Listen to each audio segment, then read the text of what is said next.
ಹಾಸನ ಜಿಲ್ಲೆಯ ಹೊಳೆನರಸೀಪುರ ತಾಲೂಕಿನ ಅಂಕನಹಳ್ಳಿ ಹಾಗೂ ಕಳ್ಳಿಮುದ್ನಹಳ್ಳಿ ಗ್ರಾಮಗಳ ವ್ಯಾಪ್ತಿಯಲ್ಲಿ ಚಿರತೆಯೊಂದು ಸರಣಿ ದಾಳಿಯನ್ನು ನಡೆಸಿದ್ದು ಒಟ್ಟು 4 ರೈತರು ಗಾಯಗೊಂಡಿದ್ದಾರೆ. ಸದ್ಯ ಅರಣ್ಯ ಇಲಾಖೆಯು ಚಿರತೆ ಪತ್ತೆಗಾಗಿ ತೀವ್ರ ಕಾರ್ಯಾಚರಣೆ ನಡೆಸಿ ರಕ್ಕಸ ಚಿರತೆಯನ್ನ ಸೆರೆ ಹಿಡಿಯೋದ್ರಲ್ಲಿ ಯಶಸ್ವಿಯಾಗಿದೆ. ಅಂಕನಹಳ್ಳಿ ಗ್ರಾಮದ ರೈತರಾದ ನಾಗೇಂದ್ರ ಹಾಗೂ ನವೀನ್ ಎಂಬುವವರು ತಮ್ಮ ಜಮೀನಿನಲ್ಲಿ ಕೆಲಸ ಮಾಡ್ತಾ ಇದ್ದಾಗ ಪೊದೆಯಿಂದ ನುಗ್ಗಿದ ಚಿರತೆ ಏಕಾಏಕಿ ಇವರ ಮೇಲೆ ಎರಗಿದೆ. ಚಿರತೆಯ ಅನಿರೀಕ್ಷಿತ ಅಟ್ಯಾಕ್ ನಿಂದ ಇಬ್ಬರಿಗೂ ಕೂಡ ಗಾಯಗಳಾಗಿದ್ದು ಅದೃಷ್ಟವಶಾತ್ ಯಾವುದೇ ಪ್ರಾಣಾಪಾಯ ಸಂಭವಿಸಿಲ್ಲ. ಇದೇ ರೀತಿ ಗ್ರಾಮದ ಸುತ್ತಮುತ್ತ ಸುಮಾರು 4 ಜನರ ಮೇಲೆ ಈ ಚಿರತೆ ಎರಗಿದೆ. ಹಾಸನದ ಆಸ್ಪತ್ರೆಯಲ್ಲಿ ಅವರೂ ಕೂಡ ಚಿಕಿತ್ಸೆಯನ್ನು ಪಡ್ಕೊಳ್ತಾ ಇದ್ದಾರೆ. ಇನ್ನು ಗಾಯಾಳುಗಳಿಗೆ ತಕ್ಷಣವೇ ಸ್ಥಳೀಯ ಆಸ್ಪತ್ರೆಯಲ್ಲಿ ಪ್ರಥಮ ಚಿಕಿತ್ಸೆಯನ್ನು ಕೊಡಿಸಲಾಗಿದೆ. ಅದಾದ ನಂತರ ಹಾಸನದ ಆಸ್ಪತ್ರೆಗೆ ದಾಖಲಿಸಲಾಗಿದೆ. ಅದಾದ ನಂತರ ಹೈಟೆಕ್ ತಂತ್ರಜ್ಞಾನದ ಮೂಲಕ ಅರಣ್ಯ ಇಲಾಖೆ ಚಿರತೆಯ ಸೆರೆ ಹಿಡಿಯೋದಕ್ಕೆ ಬೆಳಗ್ಗೆಯಿಂದಲೂ ಕೂಡ ಕಾರ್ಯಾಚರಣೆಯನ್ನು ನಡೆಸಿತು. ಅದಾದ ನಂತರ ಕೊನೆಗೂ ಕೂಡ ಚಿರತೆಯನ್ನ ಸೆರೆ ಹಿಡಿಯೋದ್ರಲ್ಲಿ ಯಶಸ್ವಿಯಾಗಿರ್ತಕ್ಕಂಥದ್ದು. ಇನ್ನು ಈ ಕುರಿತು ಸಂಸದ ಶ್ರೇಯಸ್ ಪಟೇಲ್ ಹಾಗೂ ಜಿಲ್ಲಾಧಿಕಾರಿ ಲತಾ ಕುಮಾರಿ ಅವರು ಆಸ್ಪತ್ರೆಗೆ ಭೇಟಿಯನ್ನ ನೀಡಿ ಗಾಯಾಳುಗಳ ಆರೋಗ್ಯವನ್ನ ವಿಚಾರಿಸಿದ್ದಾರೆ. ಅದಾದ ನಂತರ ಮಾಧ್ಯಮಗಳೊಂದಿಗೆ ಮಾತನಾಡಿರ್ತಕ್ಕಂಥ ಅವರು ಅರಣ್ಯ ಇಲಾಖೆಯ ಉನ್ನತ ಅಧಿಕಾರಿಗಳು ಹಾಗೂ ಸಿಬ್ಬಂದಿ ವರ್ಗದವರು ಸ್ಥಳಕ್ಕೆ ಧಾವಿಸಿ ಚಿರತೆ ಅಡಗಿರ್ತಕ್ಕಂಥ ನಿಖರ ಸ್ಥಳವನ್ನ ಡ್ರೋನ್ ತಂತ್ರಜ್ಞಾನ ಬಳಸಿ ಪತ್ತೆ ಹಚ್ಚಲಾಗಿದ್ದು ಗ್ರಾಮಸ್ಥರಲ್ಲಿ ಜಾಗೃತಿ ಮೂಡಿಸಲು ಇಲಾಖೆ ವತಿಯಿಂದ ಮೈಕ್ ಮೂಲಕ ಅನೌನ್ಸ್ಮೆಂಟ್ ಕೂಡ ಮಾಡಲಾಗ್ತಾ ಇದೆ. ಸಾರ್ವಜನಿಕರು ಎಚ್ಚರಿಕೆಯಿಂದ ಇರುವಂತೆ ಸೂಚಿಸಲಾಗಿದೆ ಅಂತ ಹೇಳಿದ್ರು. ಅದೇನೇ ಇರಲಿ, ಒಟ್ಟಿನಲ್ಲಿ ಜಿಲ್ಲಾದ್ಯಂತ ತನ್ನ ದಾಳಿಯಿಂದ ಭಯವನ್ನ ಹುಟ್ಟಿಸಿದ್ದ ಭಯಾನಕ ಚಿರತೆ ಸದ್ಯ ಸೆರೆಯಾಗಿರ್ತಕ್ಕಂಥದ್ದು ಇದೀಗ ಸಾರ್ವಜನಿಕರು ನಿಟ್ಟುಸಿರು ಬಿಡುವಂತಾಗಿದೆ. ಅಂಕನಹಳ್ಳಿ ಗ್ರಾಮದಲ್ಲಿ ಸುಮಾರು ಒಂದು 7 ರಿಂದ 8 ಗಂಟೆ ಮಾರ್ನಿಂಗ್ ಟೈಮ್ನಲ್ಲಿ ಲೆಪರ್ಡ್ ಇಬ್ಬರು ಜೆಂಟ್ಸು ಇಬ್ಬರು ಫಿಮೇಲ್ ಅಟ್ಯಾಕ್ ಮಾಡಿ ಇಲ್ಲಿ ಬೋನಲ್ಲಿಗೆ ಬಂದಿದೆ.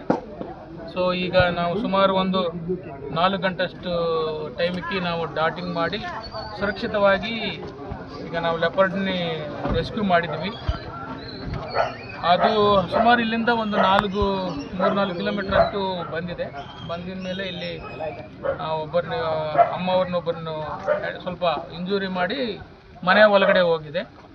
ಅದು ನಮ್ಮ ಮನೆ ಯಜಮಾನರು ಅವರು ಇಮಿಡಿಯೇಟ್ ಆಗಿ ಸ್ವಲ್ಪ ಇಂಟೆಲಿಜೆಂಟ್ ಆಗಿ ಅದು ಕ್ಲೋಸ್ ಮಾಡಿ ನಮ್ಮೆಲ್ಲರಿಗೂ ಅನುಕೂಲವಾಗಿ ಮಾಡಿಕೊಟ್ಟಿದ್ರು.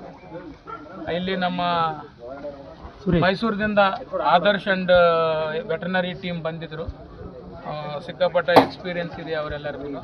ಸೊ ಅವರೆಲ್ಲ ಇದು ಮಾಡಿಕೊಂಡು ರೆಸ್ಕ್ಯೂ ಮಾಡಿ ಈಗ ಕೂರ್ಗಲ್ಲಿ ಕ್ಯಾಂಪ್ಗೆ ಹೋಗ್ತಾ ಇದೆ. ಸೊ ಅಲ್ಲೆಲ್ಲ ನಾವು ಪರೀಕ್ಷೆ ಮಾಡಿ ಫರ್ದರ್ ಆ್ಯಕ್ಷನ್ ಏನಿದೆಯೋ ಅದೆಲ್ಲ ಮಾಡಿದ್ದೀವಿ. ಇದರಲ್ಲಿ ಲೋಕಲ್ ಆಗಿ ನಮ್ಮ ACF ಕಲಂದರ್ ಅವರು, ಮಧು ಮತ್ತು ಮೋಹನ್ ಅವರು ಮತ್ತು ದಿಲೀಪ್ ಆ್ಯಂಡ್ ಅದರ್ RFOs ಎಲ್ಲ ನೇತೃತ್ವದಲ್ಲಿ ಒಂದು ಒಳ್ಳೆಯ ಕಾರ್ಯಾಚರಣೆ ಆಗಿದೆ. ಸೊ ಜಾಸ್ತಿ ಏನು ರಿಸ್ಕು ಆಗಿರಲಿಲ್ಲ. ತಾವು ಎಲ್ಲ ನೋಡ್ತಾ ಇದ್ರಿ ಮಾರ್ನಿಂಗ್ ನಮ್ಮ ಜೊತೆಗೆ ಇದ್ದು.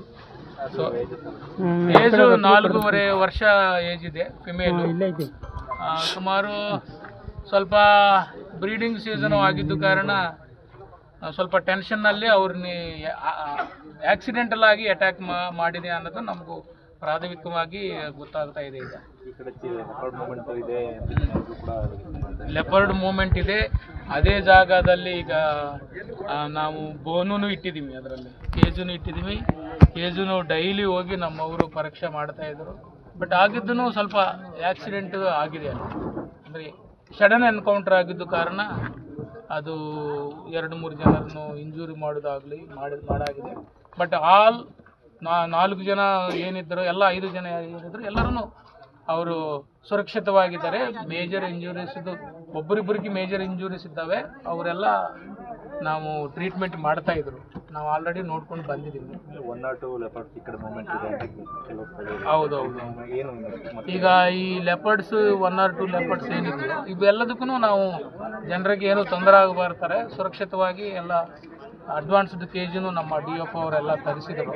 ಅದೆಲ್ಲ ಇಟ್ಕೊಂಡು ನಾವು ಈ ಕಾರ್ಯಾಚರಣೆ ಎಲ್ಲ ಮುಂದುವರಿಸ್ತೀವಿ. ಧನ್ಯವಾದ. ಜಯಮಾನವ್ ಬೆಂಗಳೂರು.